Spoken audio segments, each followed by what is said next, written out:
नमस्ते गाइज, यह video Munger university और तिलका मांझी भागलपुर यूनिवर्सिटी वालों के लिए है। यह वीडियो कंपटीशन के लिए भी इंपॉर्टेंट होने वाली है, क्योंकि कंपटीशन में भी हिस्ट्री से कई क्वेश्चन पूछे जाते हैं। तो इसमें आप लोगों को हिस्ट्री के ऑब्जेक्टिव बताए जाएंगे। यह वीडियो जो है TMBU यूनिवर्सिटी में और मुंगेर यूनिवर्सिटी में जो बच्चे पार्ट 2 में पढ़ते हैं और जो हिस्ट्री ऑनर्स लिए हैं, आज हम लोग इसमें आप लोगों का पेपर 3 हिस्ट्री ऑनर्स का डिस्कस करेंगे ऑब्जेक्टिव के।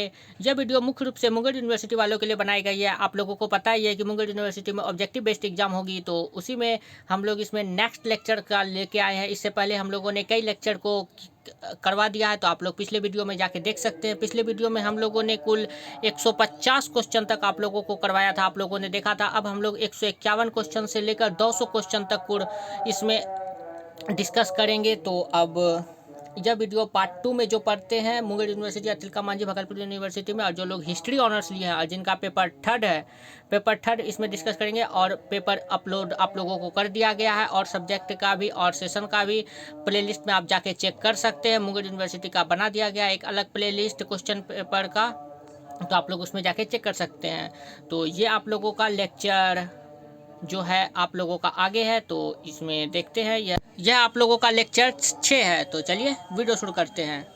तो देखिए क्वेश्चन 151 है आप लोगों का, कौन ग्रंथ 712 ईस्वी में सिंध पर हुए अरब आक्रमण पर प्रकाश डालता है? तो चचनामा जो है वो आप लोगों का जो ये बुक है, ये सिंध पर हुए अरब आक्रमण पर प्रकाश डालता है 712 ईस्वी के। और इसका लेखक कौन है चचनामा के? तो चचनामा पुस्तक के लेखक अली अहमद है। इसका क्वेश्चन आप लोगों को पहले भी मैंने करवा दिया गया था, आप बैक वाले वीडियो देख सकते हैं। पाल वंश का संस्थापक कौन था? तो पाल वंश का संस्थापक धर्मपाल था। 750 ईस्वी में इसने स्थापना की थी। इसकी विशेष जानकारी आप लोगों को पिछले वीडियो में दी गई थी, और ये आप लोगों के लिए इंपॉर्टेंट है। वेरीफाइड जिसमें मैं कर रहा हूँ वो आप लोगों का एग्जाम में की दृष्टि से बहुत ज़्यादा इंपॉर्टेंट है। इस पर आप लोग बहुत ज़्यादा ध्यान दें, ये फिक्स है, आप लोगों के इससे क्वेश्चन आएंगे। दिल्ली में अलग दरवाजा का निर्माण किसने करवाया था? तो अलाउद्दीन खिलजी ने करवाया था। कब करवाया था? तो 1311 ईस्वी में निर्माण करवाया था। और अलाई दरवाजा का निर्माण कहाँ करवाया था? तो दिल्ली में करवाया था। किसने करवाया था? अलाउद्दीन खिलजी ने। किसके शासनकाल में इब्न बतूता भारत आया था? तो मोहम्मद बिन तुगलक के शासनकाल में इब्न बतूता जो है वो भारत में आया था। इब्न बतूता कहाँ से आया था भारत? तो मोरक्को से आया था। कहाँ से आया था? मोरक्को से इब्न बतूता भारत आया था। ये लिखना मैं भूल गया था, तो आप लोग नोट कर सकते हैं कि इब्न बतूता कहाँ से आया था? मोरक्को से। PDF में बहुत सारे चीज़ मैं लिखना भूल जाता हूँ, जो कि वीडियो बनाते बनाते याद आता है, तो मैं आप लोगों को वीडियो के दौरान बता देता हूँ। तो आप लोग वीडियो एक बार ज़रूर देखें, उसके बाद ही आप PDF देखें, तो आप लोगों को बहुत ज़्यादा फायदा करेगा। उसके बाद लोधी वंश की स्थापना किसने की थी? लोधी वंश की स्थापना बहलोल लोधी ने की थी। कब की थी? तो 1451 ईस्वी में की थी। और इसका अंतिम शासक कौन था लोधी वंश का? तो लोधी वंश का अंतिम शासक इब्राहिम लोधी था, और 1526 ईस्वी में ये बाबर और इब्राहिम लोधी के बीच हुआ था युद्ध। तो इसमें ये लोधी वंश खत्म हो गया था, आप लोगों को पता ही है। इसकी विशेष जानकारी आप लोगों को पिछली वीडियो में दी है। निम्न में से कौन कर युद्ध से संबंधित था? तो कर युद्ध से संबंधित खुम्स था। ये लेक्चर 1 में आपको इसके बारे में विशेष जानकारी दी थी, और जजिया कर के बारे में भी बताया था, हिंदुओं पर लगने वाला टैक्स है। खिराज के बारे में भी आप लोगों को विशेष जानकारी दी थी। जकात के बारे में भी लेक्चर 1 में आप जाके देख सकते हैं। ये फिक्स आप लोगों का एग्जाम में आएगा, इस सबसे संबंधित क्वेश्चन, आप इस पर ज़्यादा ध्यान दें। आप लोगों को जो लेक्चर 1 में मैंने बताया था उस पर आप लोग इसके बारे में उन चारों से के अतिरिक्त एक दो को और बारे में मैंने इंपॉर्टेंट बताया था, तो उन लोगों को आप लोग याद कर ले, ताकि एग्जाम में आएगा तो आप आराम से ऑब्जेक्टिव में मार सकते हो उसका आंसर। आदि शंकराचार्य ने निम्न में से किस सिद्धांत का प्रचार किया? तो आदि शंकराचार्य ने, यहाँ जो आपका ऑप्शन 1 दिया गया ये बिल्कुल गलत है। आदि शंकराचार्य ने उद्वैतवाद का मत का प्रतिपादन किया था, और इसने चारों जगह, मतलब पूरा पश्चिम उत्तर दक्षिण 4 मठ की स्थापना की थी। चारों में, कहीं श्रृंगेरी में, कहीं बद्रिकाश्रम में, इस तरह करके 4 जगह इन्होंने अपने आश्रम की स्थापना की थी। और ये कब से कब तक रहे थे? तो 788 ईस्वी में इनका जन्म हुआ था, 820 ईस्वी में मृत्यु हो गई थी। तो 788 से 820 ईस्वी में। निम्न में से कौन ग्रंथ कबीर की रचना है? तो कबीर की रचना इनमें से बीजक कबीर की रचना है। कबीर नाम से संबंधित बुक है। ये जो कबीर ग्रंथ है ना, ये कबीर के नाम से जितना भी अगर कोई कबीर है, कबीर चालीसा, कबीर ग्रंथ, इस तरह से कबीर नाम से जो भी ग्रंथ लिखा रहेगा ना, यानी कि कबीर और उसके बाद कोई पुस्तक का नाम, तो उस पुस्तक के लेखक कबीर है। जिस तरह से मान लीजिए जो हनी गाना गाते हैं, लगभग लोग उनके गाना में जो हनी सिंह, इस तरह से वो अपने गाना में डाल देते हैं अपना नाम को। बादशाह भी अपने गाना में बादशाह लिख देते हैं। तो इसी तरह से ये कबीर जो है अपने जो भी ग्रंथ की रचना की थी उसमें वो कबीर लिख देते हैं। तो एक मुझे वो याद आ रहा है आप लोगों को, लेकिन वीडियो लंबा हो जाएगा, अभी वो डायलॉग मार नहीं सकता हूँ। तो अब आगे देखते हैं 159 नंबर क्वेश्चन। तो इसमें से कबीर की रचना बीजक थी। किसके विजयनगर साम्राज्य की स्थापना की थी? तो विजयनगर साम्राज्य की स्थापना हरिहर एवं बुक्का ने की थी और 1336 ईस्वी में की थी। और ये विजयनगर साम्राज्य के थे हरिहर एवं बुक्का। और कृष्णदेव राय भी विजयनगर साम्राज्य के थे, लेकिन इन्होंने विजयनगर साम्राज्य की स्थापना नहीं की थी। विजयनगर साम्राज्य की स्थापना हरिहर एवं बुक्का ने की थी। शाहनामा का लेखक कौन था? तो शाहनामा का लेखक फिरदौसी था। ये भी आपको देख सकता है ऑप्शन में, या फिर अबू अल कासिम फिरदौसी। इसका पूरा नाम है अबू अल कासिम फिरदौसी, जो कि शाहनामा के लेखक है। किस कांड में ऐसी व्यवस्था निर्दिष्ट की गई है कि दैव योग से यदि राजा की मृत्यु हो जाती है तो व्यापारी कुछ समय तक अपना व्यापार बंद कर देते थे? तो अयोध्या कांड से इसके बारे में आपको जानकारी मिलती है। अब आगे देखते हैं क्वेश्चन नंबर 162। श्रावस्ती का राजगिरी मार्ग किस काल का एक व्यापारिक मार्ग था? तो इसका आंसर गौतम बुद्ध के काल का श्रावस्ती राजमार्ग जो है व्यापारिक मार्ग था। आप लोगों को पता ही है कि श्रावस्ती में गाजा प्रसेनजीत रहते थे, जहां गौतम बुद्ध गए थे और अंगुलीमाल डाकू को फिर उन्होंने सुधार दिया था। जब तुम एक जीते हुए को जीवन नहीं दे सकते, मरते हुए को, तो तुम्हें मारने का क्या हक है? इन्होंने गौतम बुद्ध ने ऐसा वाणी कहा था कि अंगुलीमाल के आँख खुल गए थे। किसके समय में मुख्य नगर साकेत, मिथिला, चंपा, वैशाली आदि मुख्य व्यापारिक केंद्र थे? तो गौतम बुद्ध के समय में साकेत, मिथिला, चंपा आदि वैशाली मुख्य प्रमुख केंद्र थे। किस इतिहासकार के अनुसार भारत और यूनान के बीच व्यापारिक संबंध काफ़ी घनिष्ठ थे? तो हेरोडोटस के शासनकाल के समय यूनान और भारत के बीच व्यापारिक संबंध अधिक थे। और ये भारत और फारस भी अगर लिखा रहेगा तो भी इसका आंसर हेरोडोटस होगा, क्योंकि यूनान को फारस भी कहा जाता है। और हेरोडोटस ने एक बुक लिखी है जिसका नाम हिस्टोरिका है, और वे 5वीं सदी में बुक लिखी थी हिस्टोरिका, जिसके बारे में भारत और यूनान के बीच ये हिस्टोरिका बुक लिखी है। और पाणिनि ने किस ग्रंथ की रचना की है? तो पाणिनि ने अष्टाध्यायी की रचना की है। और ये जो हेरोडोटस है इतिहास का पिता कहा जाता है। आप जो हिस्ट्री ऑनर्स लिए हैं तो इतिहास का पिता किसे कहा जाता है? हेरोडोटस। ये बहुत ही ज़्यादा इम्पोर्टेंट है। कलिंग, अंग तथा कामरूप किस काल में मुख्य व्यापारिक केंद्र थे? तो गुप्त काल में कलिंग, अंग तथा कामरूप मुख्य व्यापारिक केंद्र थे। भारतीय संस्कृति का खूब प्रचार जावा, सुमात्रा, बोर्नियो, चंपा, कंबोडिया आदि द्वीपों में कब हुआ? तो गुप्त काल में भारतीय संस्कृति का खूब प्रचार हुआ था।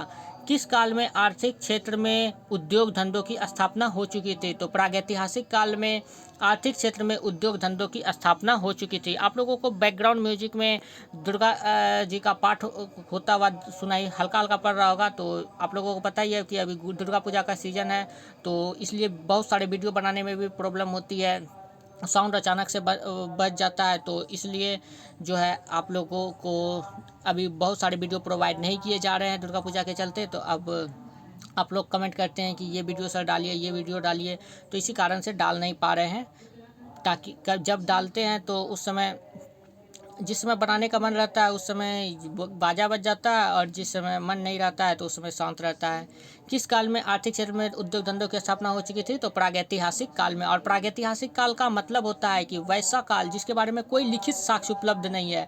मतलब कि कोई अगर हम बर्तन देख लिए तो बर्तन के आधार पर उस का इतिहास लिखने शुरू कर दे, सिक्का मिल गया, तो इस तरह से मतलब लिखित साक्ष्य उपलब्ध नहीं है, उसे ही हम लोग प्रागैतिहासिक काल कहते हैं। आप लोगों को जो है ये सुनने से बहुत फ़ायदा करेगा। आप लोगों को बहुत सारी बातें जो वीडियो में प्रोवाइड हम लोग कर रहे हैं, ताकि हर चीज़ का आप लोगों को जानकारी हो। बरक्सा से लाजवेद फिरोजा खुरासान से किस काल में आता था? तो सिंधु काल में बरक्सा से लाजवेद फिरोजा खुरासान आता था। किस काल में कपड़ा बुनने वाले जुलाहे का वाय कहा जाता था? तो वैदिक युग में कपड़ा बुनने वाले जुलाहे को वाय कहा जाता था। खेत बोने वाले को वप किस काल में कहा जाता था? तो उत्तर वैदिक काल में खेत बोने वाले को वप कहा जाता था। मृद बांध उद्योग का विकास किस काल में हुआ था? तो ताम्रपाषाण काल में मृद बांध का विकास हुआ था। व्यावसायिक एवं औद्योगिक विकास कब हुआ? तो व्यावसायिक एवं औद्योगिक विकास 4वीं शताब्दी ईसा पूर्व में हुआ था। गांधार, ऊनी, बनारसी तथा रेशमी वस्त्रों के लिए सीवी देश किसके समय में प्रसिद्ध था? तो गौतम बुद्ध के शासनकाल में गांधार, ऊनी, बनारसी, रेशमी वस्त्रों के लिए प्रसिद्ध था। किसने अपनी पुस्तक इंदिका में पाटलिपुत्र नगर की व्यवस्था का उल्लेख किया है? तो किसने किया है? मेगास्थनीज ने किया है अपनी पुस्तक इंडिका में। इंडिका के लेखक कौन है? मेगास्थनीज। और मेगास्थनीज चंद्रगुप्त मौर्य के दरबार में आया था। कहाँ से आया था? तो सेल्यूकस निकेटर का ये राजदूत था। सेल्यूकस निकेटर ने इसे भेजा था मेगास्थनीज के दरबार में। तो सेल्यूकस निकेटर का राजदूत था कौन? मेगास्थनीज, और जो कि चंद्रगुप्त मौर्य के दरबार में आया था। ओके, अब आगे देखते हैं वस्त्र। और कब आया था? तो 299 से 304 ईसा पूर्व के बीच आया था मेगास्थनीज। अब क्वेश्चन नंबर 175, वस्त्र उद्योग का मुख्य केंद्र था। तो वस्त्र उद्योग का मुख्य केंद्र यूपी था। यूपी का कहाँ था? तो यूपी का वाराणसी। देख लीजिए, ये सारे आप लोगों को यूपी से रिलेटेड ही हैं। कानपुर, अवध, एक उज्जैन है जो कि एमपी से संबंधित है। और तो ये वस्त्र उद्योग का मुख्य केंद्र क्या था? तो वस्त्र उद्योग का मुख्य केंद्र वाराणसी था। और अवध को जो है पहले कौशल के नाम से भी जाना जाता था। ये आप लोगों को अलग से जानकारी दी जा रही है। इलाहाबाद के पास भीता के उत्खनन में किसकी मोहर का सांचा मिला है? तो इलाहाबाद के पास, ये क्वेश्चन जो है ना थोड़ा वो है, मतलब कि पूरा क्वेश्चन नहीं कहा गया है। इलाहाबाद के पास भीता के उत्खनन में, यहाँ पर क्वेश्चन होना चाहिए कि इलाहाबाद के पास भीता के उत्खनन में किसका, मतलब कि किसने करवाया था? तो इससे मार्शल ने करवाया था। तब इसका आंसर ए सही होगा कि किसने करवाया था? तो मार्शल ने करवाया था। और ये जो भीता उत्खनन से जो उत्खनन हुआ था, उससे हमें मौर्य काल से लेकर गुप्त काल के इतिहास के बारे में जानकारी मिलती है। और ये उत्खनन कब हुआ था? तो ये उत्खनन जो है मार्शल ने करवाया था। 1909 से 1910 ईस्वी में ये उत्खनन करवाया था मार्शल ने, भीता के उत्खनन। किस काल में धातु उद्योग के अस्तित्व के बहुत से प्रमाण मिलते हैं? तो राजपूत काल में धातु उद्योग के अस्तित्व के बहुत सारे प्रमाण मिलते हैं। अब नेक्स्ट क्वेश्चन नंबर 178, तक्षशिला से प्राप्त कुछ सिक्कों पर किस सदी की लिपि निगम में लिखे मिलते हैं? तो तीसरी सदी ईसा पूर्व के। और तीसरी सदी ईसा पूर्व आपको पता है कि बौद्ध का शासन था, और बुद्ध का जन्म 483 ईसा पूर्व में हुआ था। तो तीसरी शताब्दी ये हो गई। आप लोगों को पता ही है कि अभी जो चल रही है वो 21वीं सदी। अभी कौन सी सदी चल रही है? अभी 21वीं सदी चल रही है। तो 21वीं सदी का मतलब एक साल, मतलब 100 ईयर बैक आप चल जाते हैं। तो अभी आप लोग कहते हैं 2000, आप लोगों का 22 चल रहा है, तो 2022 कौन सा सदी है? 21वीं सदी। 2023 कौन सा सदी होगा? 21वीं सदी। 2000 ईस्वी से लेकर 2099 ईस्वी तक के काल को हम लोग कहेंगे 21वीं सदी। और फिर जब 3000 साल आ जाएगा, 3000 से 3099 तक के साल को हम लोग 22वीं सदी कहेंगे, मतलब एक साल पीछे। ओके, अब आगे देखते हैं। तो ये तक्षशिला से प्राप्त कुछ सिक्के पर किस सदी के लिपि में मिलते हैं? तो तीसरी सदी के बौद्ध का साम्राज्य का समय था उस समय। और इसका लिपि कौन था? तो लिपि यहाँ का खरोष्टी था। श्रेणियों को राजकीय भूमि की देखरेख करने की व्यवस्था कहाँ के अभिलेख में मिले हैं? तो बंगाल के अभिलेख में मिले हैं। किसके अनुसार सार्थ एक पद्धति थी? तो श्रीवास्तव के अनुसार जो है सार्थ एक पद्धति थी। प्राचीन भारतीय किस संगठन में व्यापारियों की एक प्रकार की श्रेणी होती थी? तो आर्थिक संगठन में प्राचीन भारतीयों की एक संगठन होती थी। और इसका जो संगठित समूह होता था ना, इसे श्रेणी या निगम या निकाय भी कहा जाता था। तो प्राचीन भारतीय में व्यापारियों के संघ को क्या कहा जाता था? श्रेणी, निगम या निकाय कहा जाता था। और आर्थिक संगठन शुंग लोग थे। शुंग लोग कौन थे? तो शुंग लोग ब्राह्मण थे। शुंग लोग कौन थे? ब्राह्मण। और शुंग वंश की स्थापना किसने की थी? तो शुंग वंश की स्थापना जो है वो की थी पुष्यमित्र शुंग ने। कब की थी? तो 185 ईसा पूर्व में शुंग वंश की स्थापना की थी पुष्यमित्र शुंग ने। ये जो है पुष्यमित्र शुंग जो है मौर्य वंश के अंतिम शासक बृहद्रथ को पराजित करके ये गद्दी पर बैठा था। ऊपर में आप लोगों को एक छोड़ दिया था एक लाइन, ये देख लीजिए। पहले नंद वंश का शासन था, जिसका अंतिम शासक घनानंद था, और सबसे पहला शासक महापद्मनंद था। और फिर आया मौर्य वंश, और मौर्य वंश का प्रथम शासक चंद्रगुप्त मौर्य था, और जिसका प्रधानमंत्री चाणक्य था, महान शासक। और फिर लास्ट मौर्य वंश का था कौन? तो बृहद्रथ था मौर्य वंश का लास्ट शासक। और शुंग वंश, फिर शुंग वंश का प्रथम शासक कौन था? तो शुंग वंश का प्रथम शासक आप लोगों को पुष्यमित्र शुंग था। फिर इस तरह से करके आगे आप लोगों को आगे जानकारी दी जाएगी। अभी यहाँ तक है। और शुंग वंश के बाद कौन आया है? कण्व वंश। तो अब आगे देखते हैं हम लोग नेक्स्ट। फिर जहाँ पर हम लोग थे वहाँ पर चलते हैं। हम लोग थे क्वेश्चन कितने नंबर पे थे? हम लोग क्वेश्चन 182 पे थे। प्रथम थे पुष्यमित्र शुंग, 185 ईसा पूर्व में इसने शुंग वंश की नींव रखी थी। मौर्य वंश का अंत कब हुआ था? तो मौर्य वंश का अंत लगभग 185 से 184 ईसा पूर्व तक हुआ था। अंतिम शासक आप लोगों को मैंने बता दिया बृहद्रथ था, और फिर इसके बाद शासक बैठा पुष्यमित्र शुंग। मौर्य वंश का सर्वमान्य शासनकाल कितने वर्षों का है? तो मौर्य वंश का सर्वमान्य शासनकाल 136 ईसा पूर्व 136 ईस्वी का है। यहाँ पर जो है आप लोगों का आंसर गलत दिया गया। ये 36 136 नहीं होकर 136 होगा। आप लोगों को पता ही है कि मौर्य वंश काफ़ी वर्षों तक रहा। पहले चंद्रगुप्त मौर्य आए और फिर बाद में अशोक भी आए, फिर बाद में ये बृहदत्त भी आया। इस तरह करके बहुत सारे महान शासक हुए मौर्य वंश में। चंद्रगुप्त मौर्य आए थे 321 ईसा पूर्व में, और बृहदत्त की मृत्यु यानी बृहदत्त को पदच्युत कर दिया गया 150 ईसा पूर्व।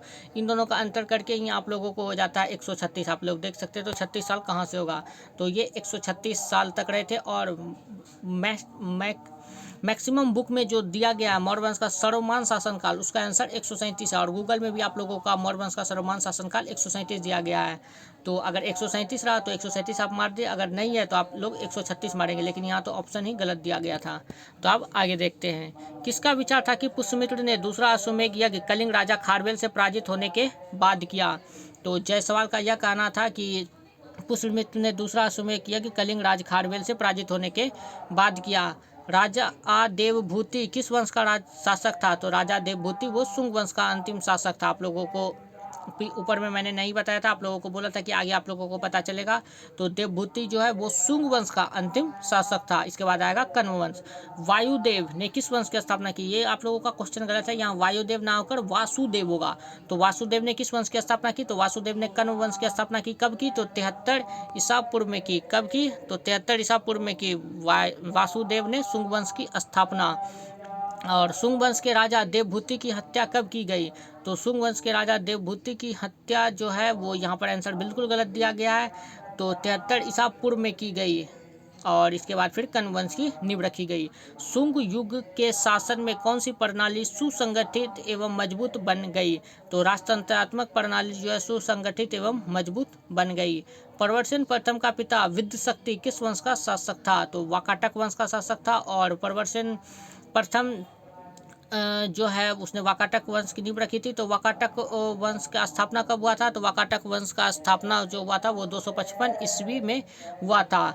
और क्वेश्चन नंबर 191, कोकण के तट पर अरबों समुद्री हमले किसके समय हुए, तो ये इसका आंसर जो है ये बी बिल्कुल गलत दिया गया। इसका आंसर होगा खलीफा मंसूर। खलीफा मंसूर के शासनकाल में कोकण के तट पर अरबों समुद्री हमले किए गए थे। सिंध पर वेनसांग के अनुसार किस वंश का शासन था, तो सिंध पर वेनसांग के अनुसार उस समय शूद्र वंश का शासन था। अरब लोग अपने दुर्धर्ष सेनापति मोहम्मद बिन कासिम के नेतृत्व में कब सिंध में उतरे, तो 711 ईस्वी में उतरे। आज 712 कहीं कहीं दिया गया, लेकिन मुख्य रूप से 711 दिया गया। लेकिन आप लोगों का ऑप्शन में भी 712 नहीं दिया गया। तो अगर 712 रहेगा तो आप लोग 712 भी मारेंगे, 712 मारेंगे। अरब लोग अपने दुर्धर्ष सेनापति मोहम्मद बिन कासिम के नेतृत्व में कब सिंध में उतरे, तो 711 ईस्वी। भारत में मुसलमानों के प्रभुत्व के जहाँ पर भारत में मुसलमानों के प्रभुत्व के प्रसार की नींव कब पड़ी, तो 711 ईस्वी में पड़ी। मोहम्मद बिन कासिम के नेतृत्व में हुआ था, आप लोगों को पता ही है। इसका भी आंसर 711, इसका भी आंसर 711। ब्रह्म सिद्धांत और खंडन खादक जैसे ग्रंथों का अरबी अनुवाद किसने किया, तो अलफ जारी ने अरबी में अनुवाद किया था। और खंडन खादक के लेखक कौन है, तो श्री हर्ष खंडन खादक के लेखक हैं। और इसका अनुवाद अरबी में किसने किया, तो अलफ जारी ने। और इसका लेखक कौन है, श्री हर्ष इसके लेखक है। अब क्वेश्चन नंबर 196, बल्ख राजा इब्राहिम इब्न अदम का एक दिन अचानक ही वस्त्र उतारकर घुमक्कर सूफी बन जाना किसकी कथा पर आधारित लगता है, तो बुद्ध की कथा पर आधारित लगता है। अगर आपको मेरा वॉइस जो है लग रहा है कि मैं फास्ट बोल रहा हूँ, तो आप लोग यूट्यूब पर फंक्शन है, इसका जो स्पीड है आप 0.25 भी कर सकते हैं, जिससे आपको नॉर्मल वॉइस दे सके। आप लोग आराम से कान में ईयरफोन लगाकर अपने काम करते हुए भी हमारी वीडियो सुन सकते हैं। इसका मेन लक्ष्य ही है ओनली सुनो। पहले ही आप लोगों को चैनल का नाम दिया गया, सिर्फ सुनना है, आप लोग बाद में देखो, कोई टेंशन नहीं है। अब क्वेश्चन नंबर आगे, हारून अर रशीद के समय में सैकड़ों विद्वान भारत की विद्याओं और कलाओं के सीखने के लिए भारत कब भेजा गया, तो 786 से 809 ईस्वी के बीच भेजा गया। अरबों का दूसरा आक्रमण कहाँ हुआ, तो अरबों का दूसरा आक्रमण देवल के बंदरगाह पर हुआ। कहाँ पर हुआ, देवल के बंदरगाह पर। कब हुआ, तो 660 ईस्वी में। कि इसका आक्रमण कब हुआ था, 660 ईस्वी में अरबों का दूसरा आक्रमण हुआ, किंतु इसको सफलता कब मिली, 711 ईस्वी में सफलता मिली। आपको जस्ट बैक वाले क्वेश्चन में मैंने बताया था 711 ईस्वी के बारे में, दो क्वेश्चन था इससे रिलेटेड था, तो आप लोग वो फिर से देख लीजिएगा। किसके समय में अरबों ने बम्बई के निकट थाना पर आक्रमण किया, तो अरबों ने जो है खलीफा उमर के शासनकाल के समय बम्बई के निकट थाना पर आक्रमण किया। इसका आंसर सी हो जाएगा। और कब किया, तो 636 ईस्वी में किया था? अरब सिंध विजय को किस इतिहासकार ने प्रसंग मात्र माना है? तो बुल्जे हेग ने अरब सिंध विजय के इतिहास को केवल प्रसंग मात्र माना है। तो आप लोगों का आज 200 ऑब्जेक्टिव क्वेश्चन सॉल्व हो गया। अब नेक्स्ट डे हम लोग फिर 50 ऑब्जेक्टिव क्वेश्चन लाएंगे। तो अब इसका जो पीडीएफ है आप लोगों को 7 अप्रैल 2022 इसका पीडीएफ आप लोगों को 7 अप्रैल 2022 को टेलीग्राम चैनल पर मिल जाएगा। आप लोग टेलीग्राम चैनल पर जाके 7 अप्रैल 2022 को देख सकते हैं इसका पीडीएफ। तो इसका पीडीएफ आप लोगों को 7 अप्रैल 2022 को मिल जाएगा। आप लोग 7 अप्रैल 2022 में टेलीग्राम चैनल पर डिस्क्रिप्शन में दिया गया लिंक, वहाँ पर जाकर आप इसका पीडीएफ प्राप्त कर सकते हैं। अगर आप टेलीग्राम चैनल पर डिस्क्रिप्शन में जाकर नहीं जुड़ पा रहे हैं तो आप टेलीग्राम चैनल पर जाएँ, वहाँ सर्च बार में सर्च करें KSRM फैमिली और आपको जो भी चैनल दिखे आप उसमें जुड़ जाए। करीब हमारे चैनल पे अभी 2.9 के सब्सक्राइबर हैं। तो आप लोग जब तक जुड़ेंगे उस समय और भी ज़्यादा सब्सक्राइबर बढ़ जाएंगे। आप लोग जो जिसमें ज़्यादा सब्सक्राइबर रहेंगे उसमें आराम से जुड़ जाए। KSRM फैमिली के नाम से टेलीग्राम चैनल पर ग्रुप है, आप उसमें जुड़ जाए। अगर आप इससे रिलेटेड और भी सवाल का आंसर जानते हैं, मान लीजिए कि इसका आंसर आप लोग और भी जानते हैं, तो आप लोग कमेंट ज़रूर करें ताकि और बच्चे जब आए इसका रिवीजन करने नेक्स्ट सेशन के बच्चे, तो उन लोगों को बहुत फ़ायदा हो। या फिर इसी सेशन के बच्चे जब वो कमेंट, कोई भी व्यक्ति वीडियो देखने से पहले कमेंट ज़रूर देखते हैं, तो कमेंट देखेंगे कि हाँ इसके बारे में बताया गया है, तो उन लोगों को भी जानकारी मिलेगी। वो वीडियो ना ही देखे कोई बात नहीं, लेकिन कमेंट देखेंगे तो कम से कम उन्हें पता तो चल जाएगा कि हाँ चलो इसके बारे में दिया गया है। वो वीडियो नहीं भी देखे, कमेंट में कम से कम एक भी देख लिए, एक क्वेश्चन उनका हो जाएगा। इस तरह से हम लोग एक दूसरे की हेल्प करेंगे तो बहुत फ़ायदा होगा। तो आप लोग कमेंट ज़रूर करें और इसी तरह की आप लोग वीडियो देखने के लिए टेलीग्राम चैनल को भी सब्सक्राइब करें और यूट्यूब चैनल को भी सब्सक्राइब करें, बेल आइकन को ज़रूर दबाएं। और आप लोग जो है और भी सब्जेक्ट का वीडियो आप लोगों को प्रोवाइड किया जा रहा है, आप लोग प्लेलिस्ट जाके चेक कर सकते हैं। तो इसी तरह की इन्फॉर्मेटिव वीडियो पाने के लिए like share subscribe. Thank you. Video देखने के लिए बहुत बहुत धन्यवाद।